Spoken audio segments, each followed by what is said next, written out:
এদিকে গতকাল ককরোচ পার্টির মুখপাত্রের সঙ্গে দেখা করার পর আজ হাসপাতালে গিয়ে আহত আন্দোলনকারীদের সঙ্গে দেখা করলেন কেন্দ্রীয় স্বাস্থ্যমন্ত্রী জেপি নাড্ডা।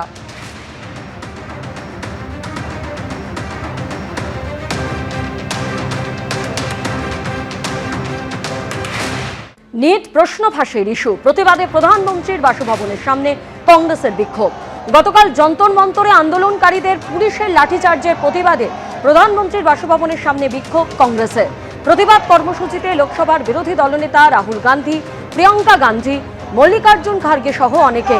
ধর্ণা বিক্ষোভ শুরু করার পরে তাদের সঙ্গে গিয়ে সাক্ষাৎ করেন কেন্দ্রীয় মন্ত্রী জিতেন্দ্র সিং। বিজেপির পাশবালিশ না হয়ে বিজেপিতে যান, বিদ্রোহী সাংসদ বিধায়কদের এইভাবেই আজকে হুঙ্কার দিয়েছেন মমতা বন্দ্যোপাধ্যায়। নকল বেরাল তপস্বী হয়ে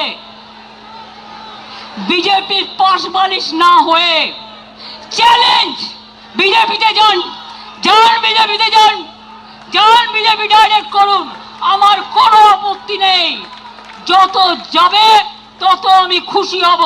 আর সেই জায়গাটা পূরণ করবার জন্য আমার ছাত্র আছে, আমার যুব আছে, আমার পুরনোরা আছে, আমার নতুনরা আছে, তারা বলে দেবে।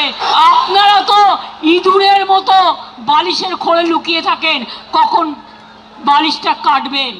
আর আমরা সুন্দরবনের বাঘের বাচ্চার মতো লড়াই করি। এটা আপনাদের সাথে আমাদের তফাৎ। পার্টি সিম্বলে জেতার পর বিজেপি, আর আপনারা এত ভোগী, 2 মাস সহ্য করতে পারলেন না। এই যে চোর চোর বলে বেড়াচ্ছে না, আমরা বেঁচে গেছি, চোরগুলো বিজেপিতে চলে গেছে। না, নেব না, একদম নেব না।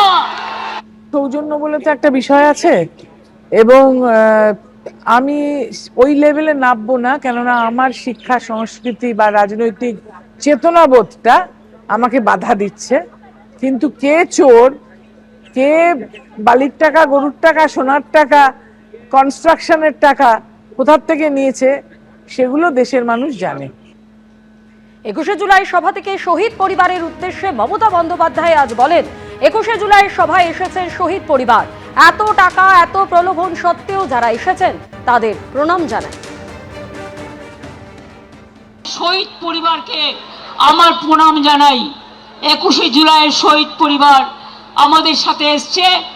এত প্রলোভন, এত টাকা, এত লাঞ্ছনা, এত বঞ্চনা, এত কিছু থাকা সত্ত্বেও তারা কিন্তু আমাদের কাছে এসছেন। আমি তাদের সকলকে আমার মাথা নত করে বলি, আমার মাথা নত করে দাও হে তোমার চরণ ধুলার তলে, সকল অহংকারে আমার ডুবাও চোখের জলে। কমিশনের রিপোর্টকে ঠান্ডা ঘরে পাঠিয়ে দেওয়া হয়েছিল। জাতীয় নির্বাচন কমিশন আমাদের পক্ষে সিদ্ধান্ত দিলে প্রতি মাসে শহীদ পরিবারকে 10,000 টাকা করে দেব, আশ্বাস দিয়েছেন ঋতব্রত বন্দ্যোপাধ্যায়। এই তদন্ত কমিশনে যারা সাক্ষ্য দিলেন, সেই সাক্ষ্যের ভিত্তিতে তদন্ত কমিশন যে রিপোর্ট জমা দিল, সেই রিপোর্টকে ঠান্ডা ঘরে পাঠিয়ে দেওয়া হলো। ইংরেজিতে যাকে বলে উইলফুল সাপ্রেশন। কমিশন যে রিপোর্ট দিলেন, সেই রিপোর্ট পড়ে হয়তো মনে হলো সরকারের যে অনেক লোক বিপদে পড়ে যাবে, কাউকে কাউকে বাঁচাতে হবে, তাই রিপোর্ট ঠান্ডা ঘরে পাঠিয়ে দেওয়া হলো। কমিশন বলেছিল শহীদ পরিবারদের 25 লক্ষ টাকা করে দিতে হবে, যারা আহত হয়েছেন তাদের 5 লক্ষ টাকা দিতে হবে। আর বাস্তব কি হলো?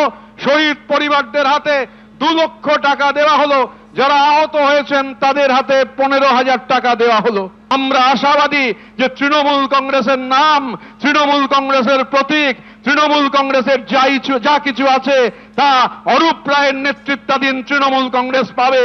এবং আপনাদের কথা দিতে পারি, প্রথম এনডব্লিউসি মিটিং যখন হবে, নির্বাচন কমিশন যদি আমাদের সপক্ষে সিদ্ধান্ত দেন, প্রথম যে কাজটা আমরা করব, এই যে পার্টির বিপুল টাকা 21শে জুলাইয়ের যত শহীদ পরিবার, সেই সমস্ত শহীদ পরিবারের অ্যাকাউন্টে প্রতি মাসে অল ইন্ডিয়া তৃণমূল কংগ্রেসের অ্যাকাউন্ট থেকে 10,000 করে টাকা পৌঁছে যাবে।